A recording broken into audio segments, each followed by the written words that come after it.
साथियों, एक बार फिर बहुत बहुत स्वागत है आपका जीएस ऑफिशियल नवजीवन के इस प्लेटफॉर्म पे। और मैं एच रोशन लेकर आया हूँ एक बार फिर आपके लिए क्वेश्चन आवर एट 9 PM में आर्ट्स का 20 महत्वपूर्ण सवाल देखेंगे हम लोग। कुछ महत्वपूर्ण प्रश्नों को जिसके द्वारा हिस्ट्री, ज्योग्राफी और पॉलिटी का कॉन्सेप्ट आपका बहुत हद तक क्लियर होगा, उसी को समझने का प्रयास करेंगे। तो पहला सवाल आपके स्क्रीन पर जो है वो दिख रहा है, ध्यान दें। क्वेश्चन क्या कहता है? कहता है कि मौर्य शासक महान अशोक का शिलालेख पट में किस भाषा का प्रयोग किया गया था? तो ये तात्विक स्रोत में पढ़ना होता है अभिलेख। तो ध्यान देंगे कि शिलालेख जो था, इसमें सबसे पहले जो अभिलेख पढ़ा गया वो 1837 में अशोक का ही था, जिसको जेम्स प्रिंसेप ने पढ़ा था। आप जब पढ़ा तो पता चला कि उसमें कौन सी भाषा थी। तो प्राकृत भाषा थी, संस्कृत भाषा थी, पाली थी या फारसी थी।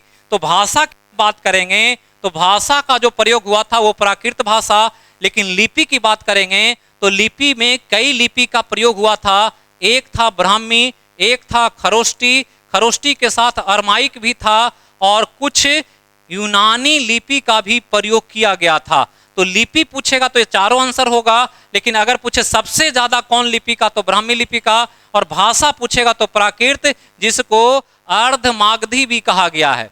तो अर्धमागधी भी दे सकता है और प्राकृत भी दे सकता है। चलिए अगला सवाल आपके लिए, दूसरा नंबर आपके स्क्रीन पर कह रहा है, प्राचीन भारत में जो मंदिर निर्माण होता था उसकी शैली के अंतर्गत एक मंदिर है कांची में, कैलाशनाथ मंदिर। ये मंदिर किस शैली का उदाहरण माना जाता है? कहता है नागर शैली, द्रविड़ शैली, बेसर शैली या मामल शैली। तो ध्यान रखेंगे कि मंदिर निर्माण की 3 शैलियां प्रचलित थी, नागर, बेसर और द्रविड़। नागर था उत्तर भारत में, ये था मध्य भारत में, और ये था दक्षिण भारत में। ये ध्यान रखना है। और ध्यान देंगे कि आपको जो पूछा गया कांची का कैलाशनाथ मंदिर, ये दक्षिण भारत का मंदिर है, और इसका निर्माण शैली जो हुआ था वो द्रविड़ शैली में किया गया। इसी के अंतर्गत बृहदेश्वर मंदिर, राजराजेश्वर मंदिर का भी निर्माण किया गया तंजौर में। जबकि नागर शैली का महत्वपूर्ण उदाहरण कोणार्क का सूर्य मंदिर, बेसर शैली महाराष्ट्र में अमरनाथ मंदिर। तो ऐसे मंदिर में कुछ शैलियां थी जिसके आधार पर निर्माण किया जाता था। और द्रविड़ शैली में जो साउथ का पार्ट था उसमें 2 विशेषता दिखाई पड़ता है, एक गोपुरम का निर्माण कराना और एक विमान शैली का। गोपुरम बड़े दरवाजे होते थे मंदिर के आगे, और विमान जो होता था एक मंदिर पर दूसरा, एक तल्ले पर दूसरे कई तल्ले में बने होते थे, और उस कई मंजिला मंदिर को ही विमान शैली कहा जाता था। तो चलिए तीसरा सवाल आपके स्क्रीन पर कहता है, भारत के कुल क्षेत्रफल में, भारत का जो एरिया है आप पढ़े होंगे, कुल क्षेत्रफल में कितने भाग पर पठार का विस्तार है? ये सवाल आपसे पूछा गया है। तो टोटल एरिया है 32,87,263 वर्ग किलोमीटर। उसमें कितना % पर पठार है ये ध्यान रखेंगे। तो ध्यान देंगे कि भारत में चारों चीजें हैं, पठार है, पहाड़ी है, पर्वत है और साथ में मैदान है। और ये चारों मिल करके 100% भारत का निर्माण करता है। जिसमें पठार का रेशियो पूछ रहा है, तो पठार का जो रेशियो है वो सेकंड नंबर पर है, और वो है 28%। जबकि 43% पर मैदान है भारत में, 11% पर पर्वत है, और 18% पर पहाड़ी का विस्तार देखा जाता है। तो ये चारों डाटा आपको याद रखना है। चौथा सवाल आपके स्क्रीन पर देखिए क्या कह रहा है, जो इंपॉर्टेंट है, ध्यान देना है कि जो इंपॉर्टेंट सवाल है ये ज्योग्राफी से कह रहा है, भारत के सबसे दक्षिणी छोर और उत्तरी छोर के बीच कितना डिग्री अक्षांश का अंतर है? तो भारत का सबसे दक्षिणी छोर ग्रेट निकोबार में इंदिरा पॉइंट को माना जाता है, इंदिरा पॉइंट को दक्षिणी छोर। जबकि उत्तरी छोर को इसी के नाम पर इंदिरा कॉल कहते हैं। तो ध्यान रखेंगे इंदिरा पॉइंट जो है ये 6 डिग्री 4 मिनट पर अवस्थित है, जबकि ये 38 डिग्री 7 मिनट पर अवस्थित है। तो ये ध्यान रखना है। तो 38 में से 6 डिग्री 4 मिनट लगभग घटाएं तो ये लगभग अंतर कितने का?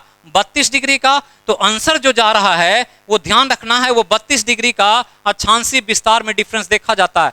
जबकि अगर हम सिर्फ कन्याकुमारी को उत्तरी माने तो 30 डिग्री का आता है, और देशांतरीय विस्तार देखें तो वो भी 30 डिग्री का ही आता है। और इस प्रकार से ध्यान रखना है कि 32 डिग्री का अक्षांशीय विस्तार दिखाई पड़ता है भारत के उत्तरी और दक्षिणी बिंदु के बीच। अगला इंपॉर्टेंट सवाल जो बहुत इंपॉर्टेंट है ज्योग्राफी से, फैक्चुअल बात है, कह रहा है क्षेत्रफल के दृष्टिकोण से विश्व का तीसरा बड़ा महादेश कौन है? क्षेत्रफल के दृष्टिकोण से तीसरा बड़ा महादेश यूरोप है, अफ्रीका, उत्तर अमेरिका या ऑस्ट्रेलिया है? तो ध्यान रखेंगे कि ध्यान देंगे कि पहला नंबर पर एशिया है, एशिया के बाद यूरोप, एशिया के बाद अफ्रीका है, अफ्रीका के बाद उत्तर अमेरिका है, उत्तर अमेरिका के बाद दक्षिण अमेरिका है, दक्षिण अमेरिका के बाद अंटार्कटिका है, अंटार्कटिका है, अंटार्कटिका के बाद यूरोप है और यूरोप के बाद ऑस्ट्रेलिया है। तो ये ध्यान रखेंगे, सबसे बड़ा महादेश के रूप में एशिया का नाम आता है, सबसे छोटा महादेश ऑस्ट्रेलिया आता है। तीसरा नंबर पर पूछा है तो एशिया, यूरोप और अफ्रीका के बाद उत्तर अमेरिका का नंबर आता है थर्ड में। तो आंसर जो जा रहा है आपका ये उत्तर अमेरिका सी होगा। तो ध्यान रखना है। आगे चलें तो छठा सवाल आपके स्क्रीन पर क्या कहता है, ध्यान दीजिएगा, पॉलिटी का सवाल है आपके लिए। कहता है किस अधिनियम के तहत प्रत्यक्ष निर्वाचन प्रणाली की शुरुआत की गई थी और महिलाओं को मतदान देने का अधिकार दिया गया था? तो 1919 का महत्वपूर्ण अधिनियम मॉन्टेग्यू चेम्सफोर्ड अधिनियम कहलाता है और यह वह अधिनियम है जब भारत में पहली बार महिलाओं को मतदान देने का और साथ में प्रत्यक्ष निर्वाचन प्रणाली की शुरुआत होती है। 1919 का एक्ट, जबकि 1935 का अधिनियम बहुत इंपॉर्टेंट, जब देश एक संघीय ढांचे में बदल गया और उसमें जो भी बातें थी संविधान में शामिल किया गया। इसी के तहत देश में आरबीआई का गठन किया गया, इसी के तहत एक न्यायालय की भी गठन की गई। तो ये ध्यान रखना है और इसको ब्लूप्रिंट भी कहा जाता है भारतीय संविधान का। मतलब संविधान बनने के पहले जो चीजें थी वो सब कुछ इसमें शामिल था। 1784 का महत्वपूर्ण अधिनियम जिसको ईस्ट इंडिया एक्ट भी कहते हैं और यह वह अधिनियम था जिसके द्वारा भारतीय अधिकृत क्षेत्र को ब्रिटिश अधिकृत क्षेत्र के रूप में शामिल कर दिया गया। तो यह भी ईस्ट इंडिया एक्ट को याद रखना है। और 1947 का अधिनियम, जब देश को स्वतंत्रता मिली, मतलब देश स्वतंत्र हो गया ये, और साथ में 2 डोमिनियन स्टेट का निर्माण किया गया और भारत को 2 भागों में बांट दिया गया, एक पाकिस्तान और एक इंडिया के रूप में 1947 के अधिनियम के द्वारा। तो ध्यान रखेंगे, जबकि ध्यान देंगे आपको जो सवाल पूछा है इसका आंसर है ये 1919 का अधिनियम। चलिए अगला सवाल 7 नंबर क्या कहता है, ध्यान दीजिएगा, बहुत इंपॉर्टेंट सवाल है ये, कई बार पूछा गया एग्जाम में। कह रहा है कि मानव के उद्विकास के सही क्रम है, मतलब मानव जो पृथ्वी पर विकसित हुआ उसका सही क्रम कैसे कैसे। पहला कहता है Homo erectus, Neanderthal man, Cro Magnon man, Homo sapiens, या Neanderthal man, Homo erectus, Cro Magnon, Homo sapiens, कौन सही है? तो ध्यान रखेंगे कि मानव का आदि जो पूर्वज है उसका नाम था ऑस्ट्रेलोपिथेकस, ऑस्ट्रेलोपिथेकस, ये याद रखना है। ऑस्ट्रेलोपिथेकस के बाद आता है होमो इरेक्टस, होमो इरेक्टस, होमो इरेक्टस के बाद आता है Neanderthal man, Neanderthal man, Neanderthal man के बाद आता है क्रो मैग्नन मैन और क्रो मैग्नन मैन के बाद आता है होमो सेपियंस। तो इस हिसाब से अगर आप मिलाएं तो सबसे पहले होमो इरेक्टस, तो होमो इरेक्टस सबसे पहला नंबर पर, दूसरा निएंडरथल मैन, दूसरा नंबर पर क्रो मैग्नन मैन, तीसरा नंबर पर होमो सेपियंस जिसको ज्ञानी मानव कहते हैं सबसे बाद में। और यह ध्यान रखना है कि सबसे बाद में होमो सेपियंस ज्ञानी मानव बना जो आज पृथ्वी पर है और जो बना आज से 10,000 BC पहले, ये उत्पन्न हुआ कहां पर? सेंट्रल एशिया में, और वहां से पूरी दुनिया में धीरे धीरे फैल गया। ध्यान रखना है। तो ये एक इंपॉर्टेंट क्वेश्चन था जो आप ध्यान देंगे। तो आंसर जो जा रहा है इसका वो ए होगा, ये ध्यान रखना है, ए ऑप्शन होगा। 8वां सवाल जो आपके स्क्रीन पर है क्या कहता है, ध्यान दीजिए, कहता है मानव का पहला साक्ष्य किस जगह से प्राप्त हुआ था? पहला साक्ष्य अगर पुराना प्राचीन बोलें तो पहला साक्ष्य की बात कर रहा है मध्य एशिया से, मेसोपोटामिया से, दक्षिण अफ्रीका से या शिवालिक से। तो ध्यान देंगे कि पहले सबसे पहला जो मानव का एक साक्ष्य मिला वो दक्षिण अफ्रीका से मिला और यहां से जो मिला ये 26 लाख BC मानव का एक कंकाल प्राप्त हुआ था, खोपड़ियां प्राप्त हुई थी। जबकि भारत में शिवालिक की श्रेणी से महाराष्ट्र में मिला पहला पुराना साक्ष्य जो 14 लाख BC का बताया जाता है। तो भारत के संदर्भ में पूछता तो शिवालिक आंसर होता, लेकिन वर्ल्ड के संदर्भ में पूछ रहा है तो आंसर दक्षिण अफ्रीका होगा और 26 लाख पुराना मानव का साक्ष्य यहां से प्राप्त हुआ है।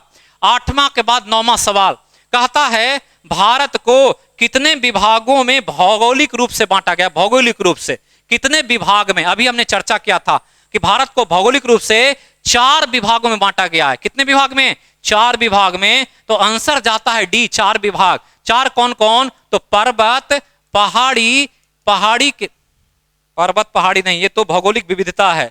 4 विभाग कौन कौन है? तो 4 विभाग में कौन कौन है? पहला है उत्तर का हिमालय, पहला उत्तर का हिमालय। दूसरा है उत्तर का विशाल मैदान, उत्तर का विशाल मैदान। और तीसरा है प्रायद्वीपीय पठारी प्रदेश, प्रायद्वीपीय पठारी प्रदेश। और इसके बाद चौथा है आपका तटीय मैदान, तटीय मैदान एवं द्वीप समूह। तो इस प्रकार से ये 4 विभाग में बांटा गया है नेचुरली या भौगोलिक रूप से। तो आंसर हो गया डी, 4 विभाग, हिमालय, उत्तर का विशाल मैदान, प्रायद्वीपीय पठारी प्रदेश, तटीय मैदान एवं द्वीप समूह। चलिए 10वां सवाल आपके स्क्रीन पर क्या कह रहा है, ध्यान दीजिए। कहता है कि हिमालय का कौन सा भाग चौड़ाई में सर्वाधिक है। तो ध्यान देंगे कि हिमालय का जो भाग है उसको अगर नजर डालें तो हिमालय जो दिखता है वो ऐसे है बना हुआ, इस प्रकार से ये ऐसे है, मतलब पश्चिम से पूरब जाता है तो हिमालय पश्चिम में ज्यादा चौड़ा है, पूरब गया है तो धीरे धीरे ये पतला हो गया है। पश्चिम में चौड़ाई ज्यादा है, जैसे जैसे पूरब की तरफ बढ़ता है इसकी चौड़ाई कम हो गई है। तो सबसे पश्चिम में कौन हिमालय है? तो ध्यान देंगे सबसे पश्चिम में कश्मीर हिमालय है, सबसे पश्चिम में कश्मीर हिमालय है। कश्मीर हिमालय सिंधु के पश्चिम का भाग, जबकि कश्मीर के बगल में पंजाब हिमालय है सिंधु और सतलज के बीच में, जबकि पंजाब के बगल में कुमायूं हिमालय है सतलज और काली के बीच में, काली और तीस्ता के बीच नेपाल हिमालय, और फिर तीस्ता ब्रह्मपुत्रा के बीच असम हिमालय, जिसमें इसको ध्यान रखना है कुमायूं सबसे छोटा हिमालय है जबकि नेपाल हिमालय सबसे बड़ा हिमालय है। तो ध्यान रखेंगे चौड़ाई पूछा है इसलिए आंसर होगा पश्चिमी छोर कौन? कश्मीर हिमालय। आगे चलिए 11वां सवाल आपके स्क्रीन पर, यह भी हिमालय से सवाल है। हिमालय से एक सवाल जरूर एग्जाम में पूछा जाता है तो इसको ध्यान रखें। कहता है हिमालय के निम्न श्रेणी में सबसे प्राचीन श्रेणी कौन है? महान हिमालय, शिवालिक, लघु हिमालय या सभी समान है? सबका कालक्रम पूछ रहा है। तो ध्यान देंगे हिमालय की श्रेणी में 4 श्रेणी है, एक यहां नहीं है ऑप्शन में, वो है ट्रांस हिमालय। तो ध्यान रखेंगे जिसकी खोज स्वेन हैडन ने किया था 1906 में। तो ट्रांस हिमालय इन सब में सबसे पुराना है, जब ट्रांस हिमालय को हिमालय का हिस्सा नहीं माना जाता है। तो ध्यान देंगे 3 ही मेन हिमालय का हिस्सा है श्रेणी में। और ध्यान देंगे कि उत्तर से दक्षिण की तरफ जो श्रेणी है अगर ऐसे चलो ट्रांस, महान, मध्य और फिर शिवालिक, तो जो सबसे उत्तर में वो सबसे पुराना और जो सबसे दक्षिण वो सबसे नया। तो शिवालिक है सबसे दक्षिण में, ये सबसे नई श्रेणी है, जबकि यहां पर महान हिमालय है ये सबसे पहले बनने वाली श्रेणी में से एक है तीनों में, जबकि ट्रांस देता तो आंसर ट्रांस होता। इसलिए ध्यान देंगे कि क्वेश्चन के हिसाब से आंसर जा रहा है किसमें? महान हिमालय में। जबकि नया पूछता सबसे नया तो कहते कौन है? शिवालिक श्रेणी। तो ये ध्यान रखना है। आगे चलिए अगला सवाल जो 12 नंबर स्क्रीन पर है क्या कह रहा है, ध्यान दीजिए। पॉलिटी का एक कॉन्सेप्चुअल सवाल है। कहता है लोकतंत्र का गुण है, जो डेमोक्रेसी है उसका कैरेक्टर क्या नहीं है, ये पूछ रहा है, गुण नहीं है। कहता है यह सबसे लोकप्रिय शासन पद्धति है, तो ये तो है, डेमोक्रेसी को सब लोग पसंद करते हैं, जनता का शासन है। कह रहा है यह समानता और स्वतंत्रता का रक्षक है, बिल्कुल सही है। तो संविधान सबके स्वतंत्रता और उसकी समानता को रक्षा देता है डेमोक्रेसी में। कह रहा है इससे राष्ट्र भाव की भावना कुंठित होती है, बिल्कुल नहीं, इससे राष्ट्र भावना और प्रेरित होती है कि कोई भी व्यक्ति एक नीचे स्तर का भी देश का सर्वोच्च पद पर जा सकता है, और यही लोकप्रिय लोकतंत्र की खूबसूरती है। कहते हैं मोदी जी हम चाय बेच के प्रधानमंत्री बन गए, बहुत सारे ऐसे राष्ट्रपति बने जिनको गुदड़ी के लाल के रूप में देखा जाता है। तो ध्यान देंगे कि राष्ट्रवाद को प्रेरित करता है ना कि कुंठित करता है, तो ये गुण नहीं है। आंसर आपका सी जा रहा है। कहता है यह पद्धति जन कल्याण के लिए समर्पित है, बिल्कुल सही है। डेमोक्रेसी जनता के लिए होता है, जनता द्वारा होता है और जनता के लिए ही संचालित किया जाता है।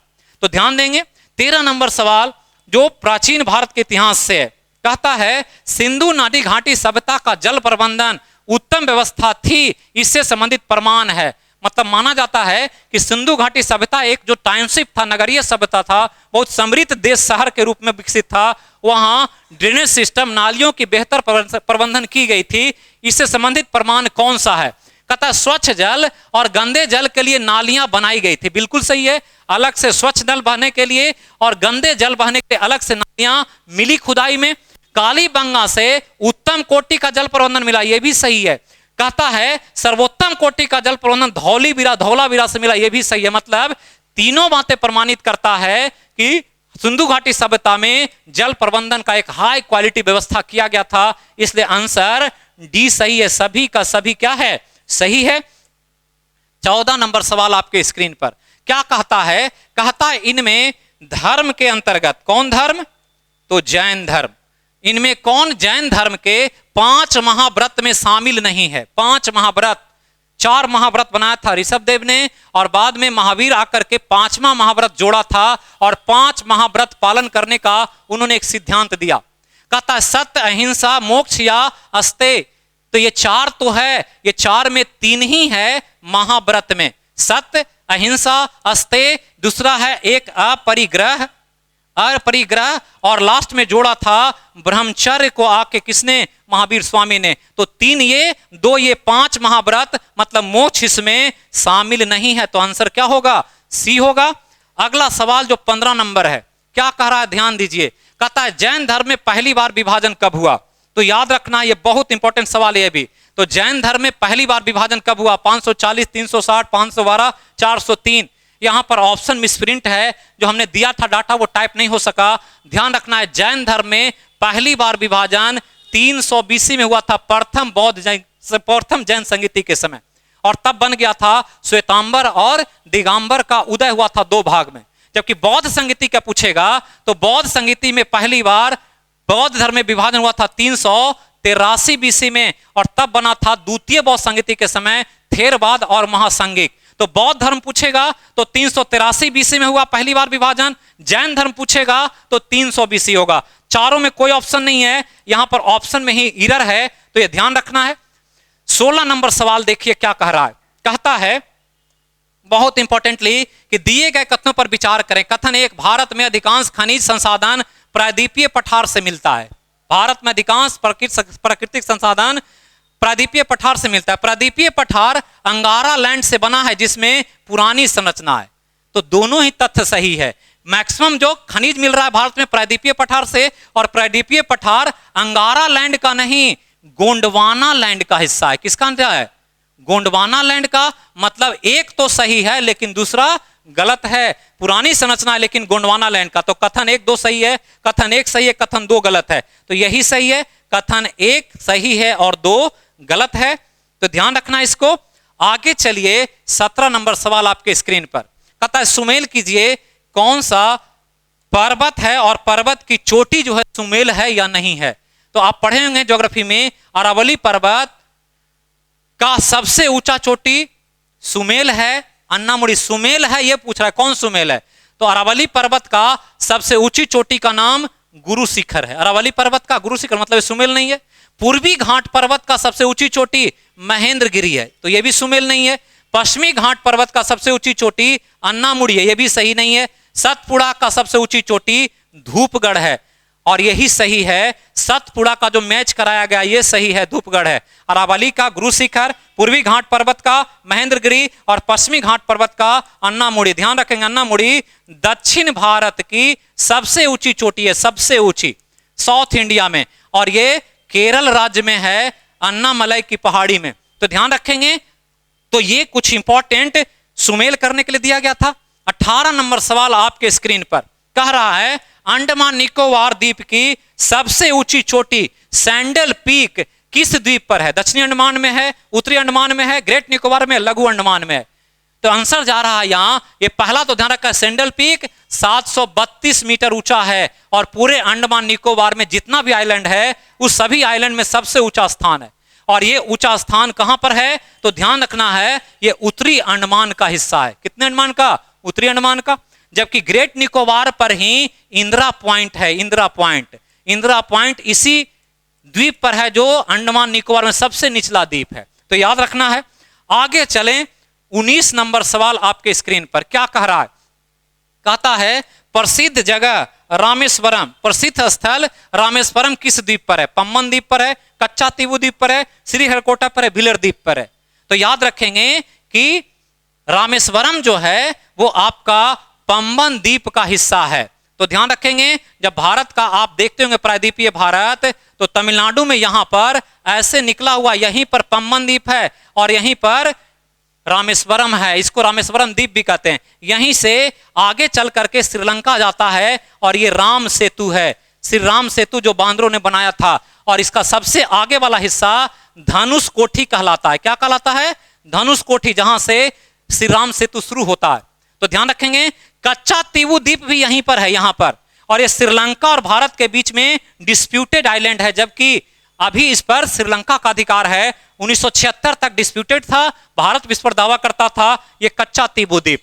जबकि श्रीहरिकोटा पुलिकट झील के किनारे आंध्रा और तमिलनाडु के बॉर्डर पर, और यहीं पर इसरो का महत्वपूर्ण अंतरिक्ष केंद्र है, सतीश धवन अंतरिक्ष केंद्र, ये याद रखना है।